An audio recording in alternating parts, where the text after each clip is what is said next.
Breaking now, severe flooding in the South. 6 states are experiencing record-breaking water levels. They're not going to take it? Hundreds of students playing hooky on behalf of their disgruntled teachers who say schools are not making the grade. And the presidential debates, how essential are they? Have we had too many? We'll find out all this and more on today's News Team Boulder.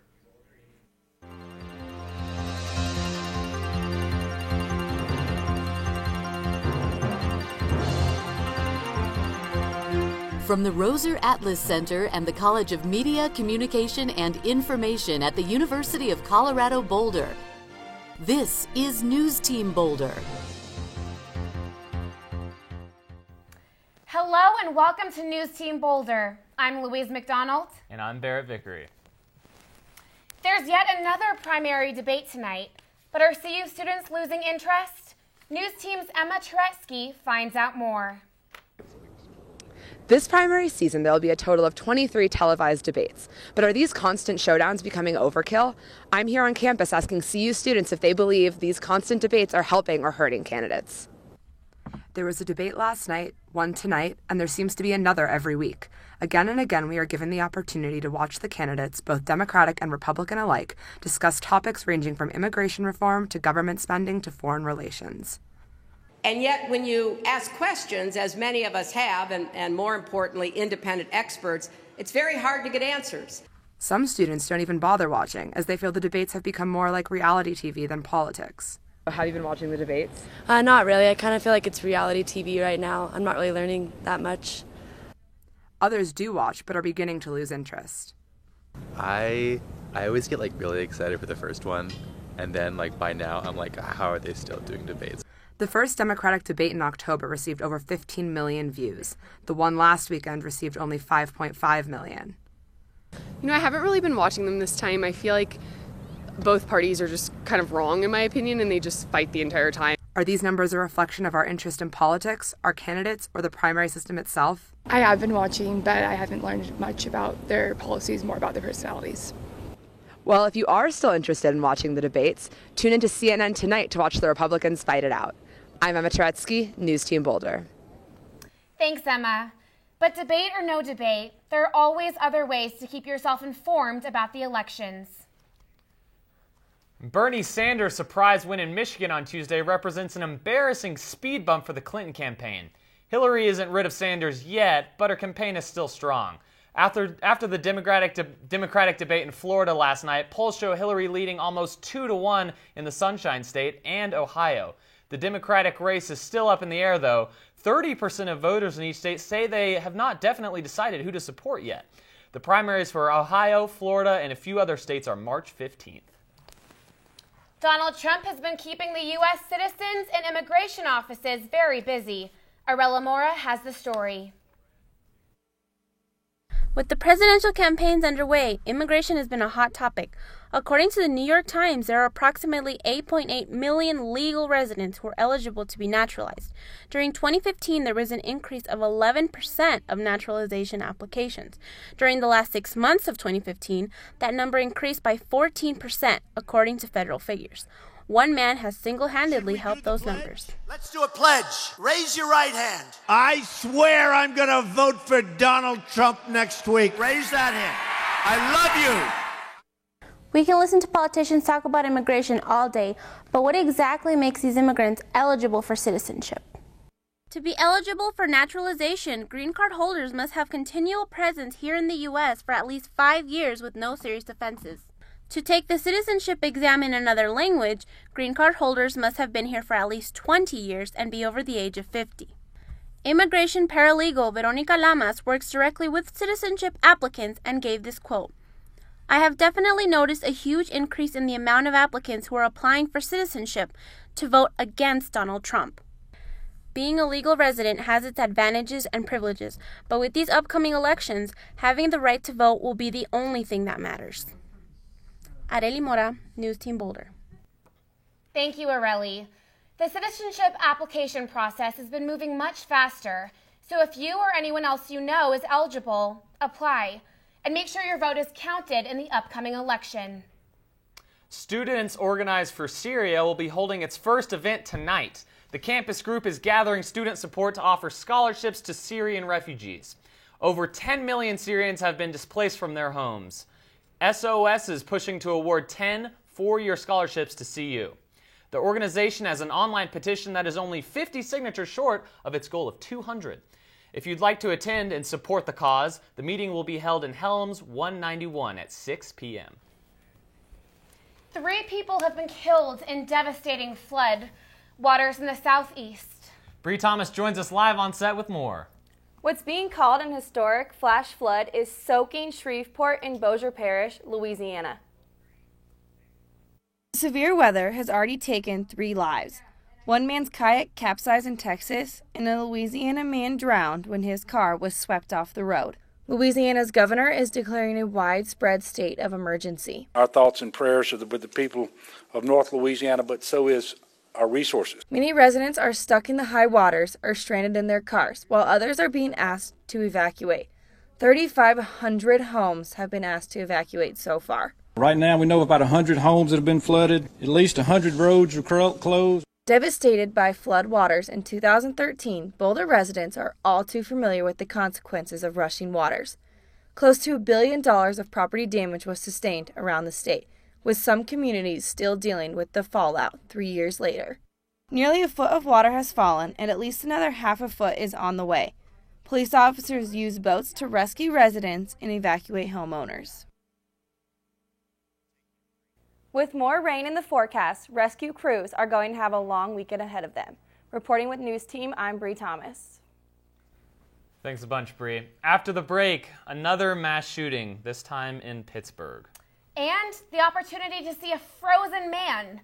That's what you'll be saying if you go to Frozen Dead Guy Days this weekend. Hey, I'm Jeremy Bloom, former CU student, football player, Olympian, and world champion.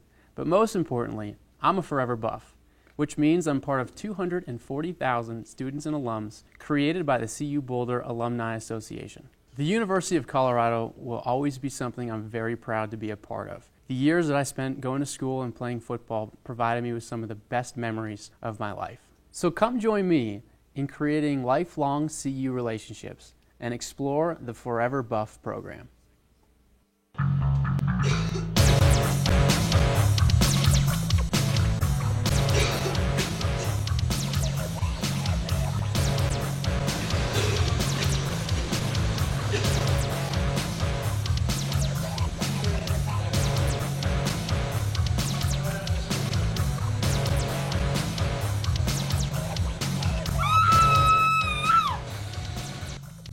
Don't be mean. Clean your machine. A U.S. district judge is upholding Puerto Rico's gay marriage ban.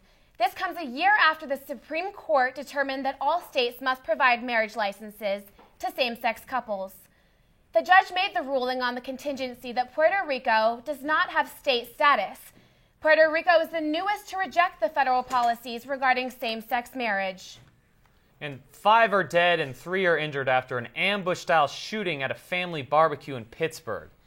A shooter opened fire at partygoers on the front porch of the house. The victims began to flee out the back door where a second shooter was waiting.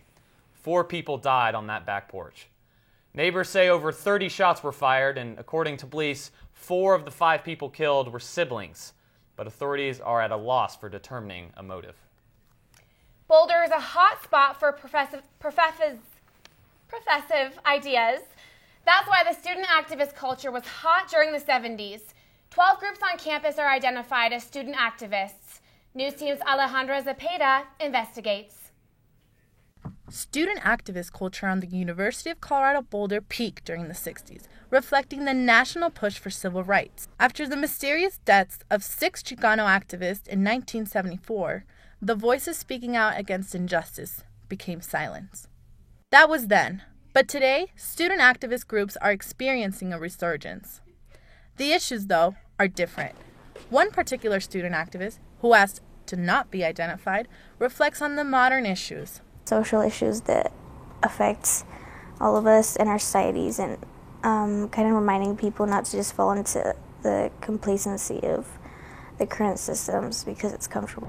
Students have often chosen the UMC fountains as the area to host their events. In the 70s, students filled this area for their anti-war rallies, and most recently, during Christopher Columbus Day, students organized a protest die-in.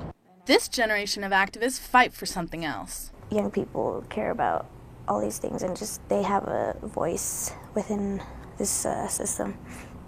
Student activism has changed through the years, but students value its contributions. Activist groups on campus are important because they are taking a stand and they're saying that their voices do matter, because most of the time these activist groups are made up of students with marginalized identities. Student activism will continue to have a place on this campus, especially now as the voices for inclusivity grow stronger. For News Team Boulder, I'm Alejandra Cepeda. Thanks, Alejandra. There are so many ways to be involved on campus, and standing up for what you believe in and other students is a great start. And are you feeling stressed out? Projects and midterms pack the days right before spring break. Shema Manana has the story of the life of a stressed student. Midway through the semester, students often spend their waking hours at the library finishing papers, studying for midterms, doing group projects, or getting tutored on subjects they need help with. With the heavy workload comes anxiety. I have like 4 tests that come up within a week, so like the week before that, I know I'm going to be under so much stress coming up. Also with stress comes lack of sleep. CU senior Nicola Hines says, "But I don't know any like locations I could go where I could sit down and someone literally helps me relax." What many students aren't aware of are the resources available to them just blocks away. There is no excuse for you to have a breakdown when the help you need is right here on campus. Wardenburg Director of Community Health, Leisha Bauer, says a back rub might be in order, and it's covered by tuition. One of the things that we do in community health is we offer this program called Havens. And Havens provide a short stress assessment followed by a 5-minute chair massage and aromatherapy. Counseling and Psychiatric Services also offers a number of workshops and groups as well related to stress. And they recently partnered with some of our peer educators at a tabling event in UMC and have people make stress balls. While some may choose to take advantage of these resources, others have their own ways of coping with stress, such as... I started like doing yoga, and I've been going to that, and they do restore yoga where you honestly just sit there and you relax, you move like no muscles for an hour, and it's basically like a guided nap. Find your medicine. Sometimes taking a second to breathe is just what you need. With News Team Boulder, I'm Shema Manana. Thanks, Shema. Good luck with midterms, everyone, and remember, take care of yourselves. How far would you go to protect your favorite teachers? Over 100 students marched out of Ponderosa High School on Wednesday morning, demanding answers as to why so many teachers are leaving the district. They held up signs outside the school that read, "Teachers we love are leaving. Why?" And DCSD is great. Ponderosa has lost 33 teachers in the last 3 years. Administrators in the front office at Ponderosa High say students are back in class today. In Boulder, we think our rent is high, but our landlords aren't the U.S. Forest Service. Many ski resorts pay the Forest Service rent for using public land. Vail and Breckenridge alone paid over $10 million last season, and snow sports are only becoming more popular. In Colorado, with almost 4 million people visiting Vail, Breckenridge, and Keystone each year. The resorts aren't complaining, though. Vail's 11 resorts pulled in a collective $1.4 billion last year. A festival dedicated to a frozen dead guy? Nederland has it all. Sam Sharp has more on the story. Free this weekend. Come check out Frozen Dead Guy Day Festival up here in Nederland. Frozen Dead Guy Day Festival is a 3-day festival dedicated to the frozen body of Norwegian man Bredo Morstol. Legend says after his passing, instead of a burial, he was packed in dry ice. Shipped from Norway to California, he made his final destination here in Nederland, Colorado, where he now remains tucked away forever in a tough shed. And so what does a quaint hippie mountain town decide to do? Celebrate this odd novelty, of course, with beer, bourbon, bacon, music, and coffin races. Coffin parade is my favorite. Everyone dresses up and puts one of their friends in a coffin and carries them down the street while everyone cheers and roars. You can find all this in the middle of town and right by Barker Reservoir, March 11th, 12th, and 13th. Nederland promises this is going to be an awesome event, so don't be a stiff, get your body up here, and say freeze. Thanks, Sam. If you don't have plans this weekend, you should make your way up to Nederland. Well, it may be Frozen Dead Guy days this weekend, but we could be headed for a thaw. Emily Brown has more on the warm weather coming our way. Being frozen in time would sure melt my heart because we got some great weather to look forward to in the next couple days. More after the break. Here's my nephew Scruff about to run into trouble again. Hey, Bobo, where's your video game? In here. Well, look at this. Uh-oh, it's my dad's. You want to hold it? What'll I do? If you get my new comic activity book, More Adventures with Scruff, you'll find out what you can do about bullies and guns. And you'll see lots of games. Cool. For your free copy of my new comic activity book, just write Scruff McGruff, Chicago, Illinois, 60652, and help take a bite out of crime. I want it. You know trouble can start when the clock hits 3. When there's no place after school for kids to be. Nothing to do but hanging on city streets. When mom and dad are working to make ends meet. Now it's time to beat the street. With after-school programs, city kids aren't left alone and vulnerable. They keep on learning between 3 and 6, but these programs need your support. Join with the Urban League to keep them going. Call now, because it's time to beat the street. Good afternoon, Boulder. Emily Brown here with today's weather. There's no complaints for the conditions today. We have 55 degrees right now, and there's plenty of sunshine. It's going to keep warming things up, reaching temperatures in the 60s. And humidity is at 49%, just pretty moderately calm winds, and visibility is at 10 miles. Tonight we have a low of 41 degrees with clear skies. So let's take a look at the statewide conditions. So there's warm temperatures across the state. There's 50s, 60s, and maybe into the weekend we'll see some 70s. Up in Fort Collins, we have 65 degrees, and in Denver, we also have 65. A little bit south in Colorado Springs, we have 61 degrees. And if you're heading to the mountains, pretty warm out there. Aspen is at 50 degrees. And in a little bit southeast, we have a high of 68 degrees in Pueblo. And on to the national forecast. So we're seeing high temperatures just across the country. As you can see, all the red and orange is just warming up. And it's above average, especially in the mid-Atlantic and Northeast. New York City yesterday had record-breaking temperatures, and the trend continues, reaching 70s today. And it looks like it's beach season in California. Over here we have 80s, and we have a high of 78 degrees in Sacramento. And the weather here, it might be beach season in California, but the weather is not looking so bad here.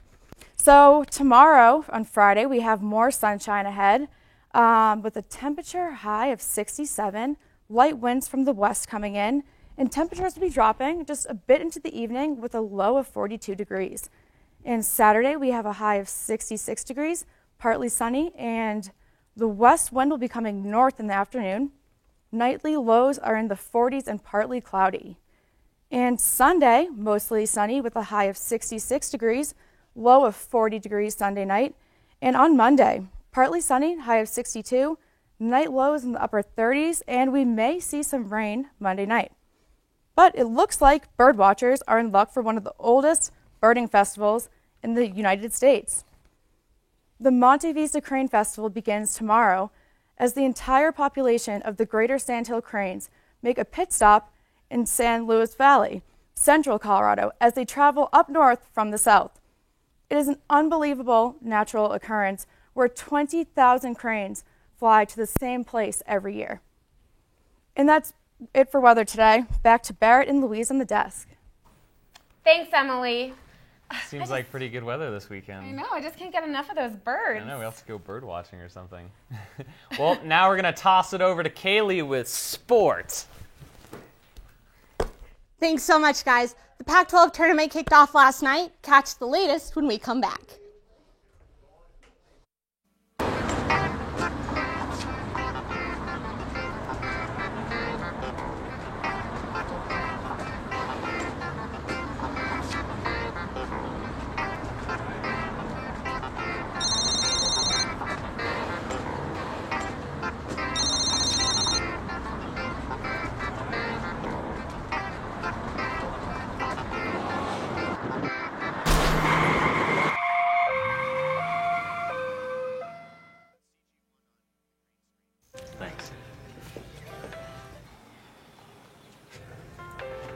You believe this guy? Are you trying to start a wildfire?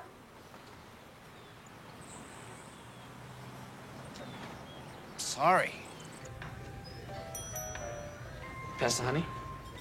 9 out of 10 wildfires are caused by humans. Only you can prevent wildfires.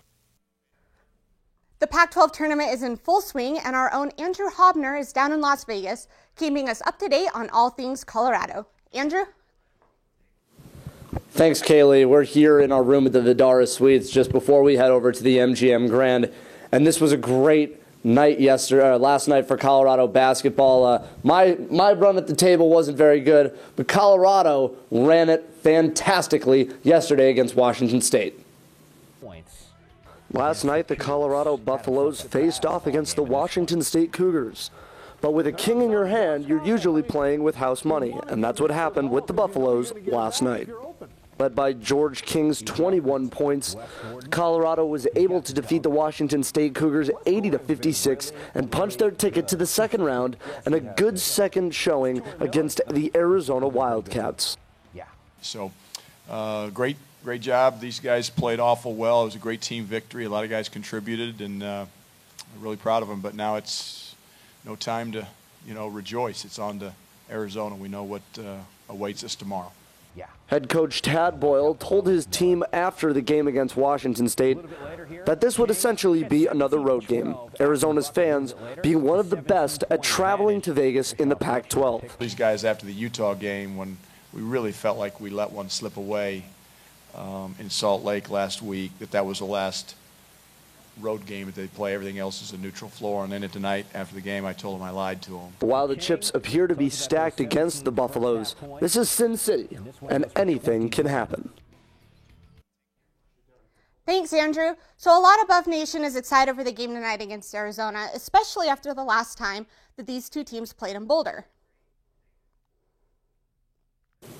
Yeah, and this is going to be a really, really good matchup between Colorado and Arizona tonight. If you recall, the Buffaloes defeated the Wildcats 75-72 in Boulder earlier in February, and this probably is the last time you're going to see Caleb Tarczewski and Josh Scott go up against one another. Now, Arizona coach Sean Miller and the rest of his team have a little bit of a chip on their shoulder for this game, so this is probably the best matchup in this quarterfinal group right here. And, of course, Arizona fans travel great. As Tad Boyle said earlier, it's basically going to be Mikhail West out there. So 3:30 on the Pac-12 network, probably the game of the day, Colorado versus Arizona. Obviously, I'm going to have to root for the hometown team, so it's going to be the Buffaloes and probably a close one. A great game today. Thanks so much, Andrew. You can catch all the News Team's tournament coverage on cuindependent.com. So not everyone can play in the Pac-12 tournament, but if you're a frequent intramural sports player or want to get involved, now is the time. You can now register for intramural sports at CU. There are many different teams you can sign up for and all the sports. Basketball League plays at the Rec Center on the lower level courts, and you can have up to 12 to 13 players in most of the leagues. The Basketball League allows for co-ed teams, and there are different levels of skill for each. The first game begins March 13th and runs all the way through April 18th. Teams will play their games every weeknight, and playoffs will be at the end of the regular season to determine the league champion. If you would like to sign up or play on any league sport, you can go to imleagues.com or call them at 303-492-2893. Well, it was duck season last night at Pepsi Center, and the Avs had one successful hunt. The Colorado Avalanche faced off against the Anaheim Ducks last night in a must-win game for the Avs. In the first, Nathan MacKinnon breaks through to put one in the net and puts Avs up 1-0. He makes it look so easy.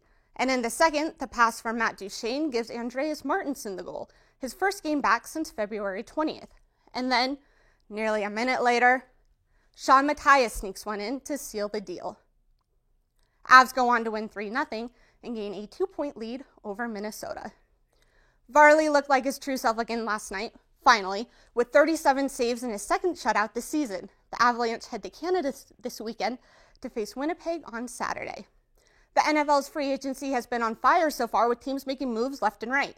The Broncos, though, really haven't made any moves other than losing some big names.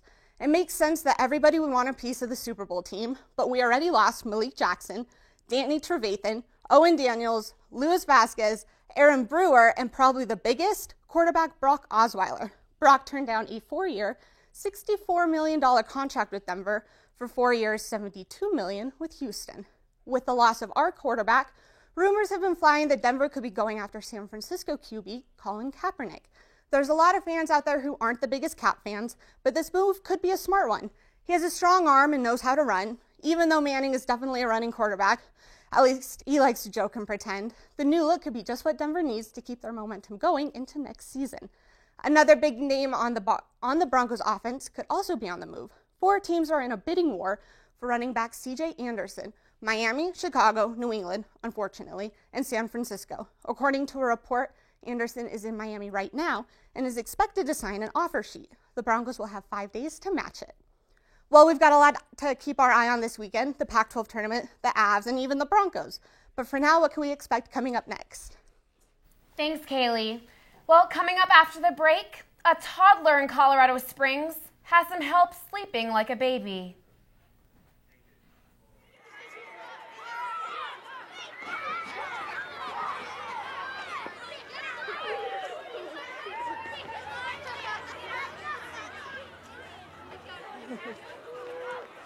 Let's sit down for a second, okay, sweetie?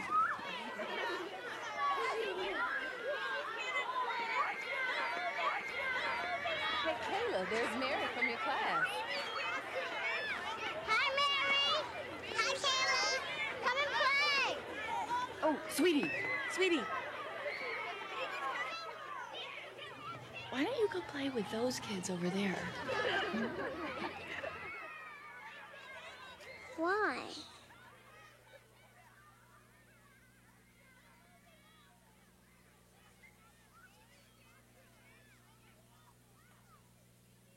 Imagine the power of one voice. Find yours at freedomcenter.org. The nation's first uterus transplant, performed on February 24th, has failed. Cleveland Clinic says doctors had to remove the organ from the 26-year-old woman, Lindsay, on Wednesday due to sudden complications. Lindsay is currently recovering from the operation, and doctors are working to determine what went wrong. Uterus transplants have been successful in other countries, such as Sweden, where organs from living donors have been used. Cleveland Clinic is using organs from deceased donors instead.